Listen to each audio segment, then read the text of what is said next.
so inspired as I sat on a camp chair surrounded by pine trees while my friend Christine told me about the work they had done and wanted to continue doing in Ghana. And I knew other people had to hear her story and be as inspired as I was. It all started about a year ago in the spring when we read a book for a book discussion called Kisses from Katie. As we discussed it, Christine mentioned that she would love to go to Africa and help children like Katie did. And the rest of us agreed that it would be a great thing to do. And then the rest of us left it at that. We knew we couldn't go. We weren't like Katie. We had families and homes and jobs. But Christine didn't leave it at that. She kept thinking and thinking about it after our discussion. And she just started pondering what she could do to help. She started praying that her family would want to go and that they'd find a way to get there. So as she continued to hold on to this dream, her oldest son, Ethan, one day said, "Well, if we're going to do it, we need to do it soon before I leave home and we start going our separate ways. So we should start doing some fundraising." So one by one, the kids started to think of ways to make the funds. Their dad pointed out that they had more obstacles than just the money. What about the house, his job, the dog? There were so many things they couldn't just leave, but they prayed to find ways around those obstacles, and one by one they fell away. Someone was willing to care for the dog. Someone was willing to rent their house temporarily. The department van the father and husband of the home worked for was closed, and he no longer had a job to hold him back. But still, it cost a lot of money to get to Africa and then to live there while they served in orphanages. And this is where I was so amazed at the faith of this family. They had thousands of dollars to earn, but they knew that if they put in all they had, their widow's mite, that God would magnify their efforts and open up the way. They started selling concessions at soccer games and movie nights. They cleaned their neighbors' garbage cans. They did fundraisers at Chick-fil-A, sold pumpkins. Little by little, people heard what they were doing and were inspired to help. And their faith paid off.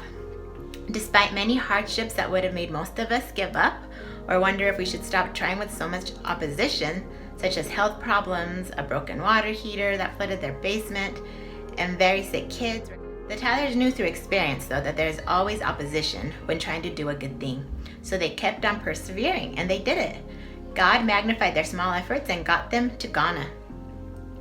While there, they learned of families who had been separated with promises that someone could give their children a better way of life and an education, only to take them and use them as child laborers or sell them to sex traffickers. They met children who had been in horrible situations before they were found and taken to the orphanage. They also met families who loved their children but had to put them in orphanages because they didn't have the means to care for them. The Tyler family helped build onto the orphanages, helped start and maintain 2 literacy centers, taught the people to garden and read, and played with the children while getting accustomed to the heat and humidity, the lack of privacy or personal space, the children's constant need of attention, the different food, and many more challenges. Christine told me that it was really hard, and at times some of them wanted to go back home to air conditioning, their own rooms, and normal food. But they had powerful family councils where they grew closer together and more united in their purpose and desire to help. They came to love each child so much. They were so impressed with the children's desire to learn and make their community a better place. Most of them got up early for seminary and would go to church even though none of it was required of them. They began working with an organization that not only took care of the children, but helped the parents learn skills such as literacy, self-reliance, and starting and running a profitable business, so the families could provide for and nurture their family, be reunited, and thrive together. This organization called Ghana Make a Difference has been successful in reuniting 115 children to their families. Another organization called Families Mentoring Families is in the process of purchasing and preparing a family restoration home. Families will live on site as they develop or reestablish family relationships, continue to work and save, and prepare to return to live in the community and contribute. Social workers and others who have been trained to do this are making plans to go and help with these efforts.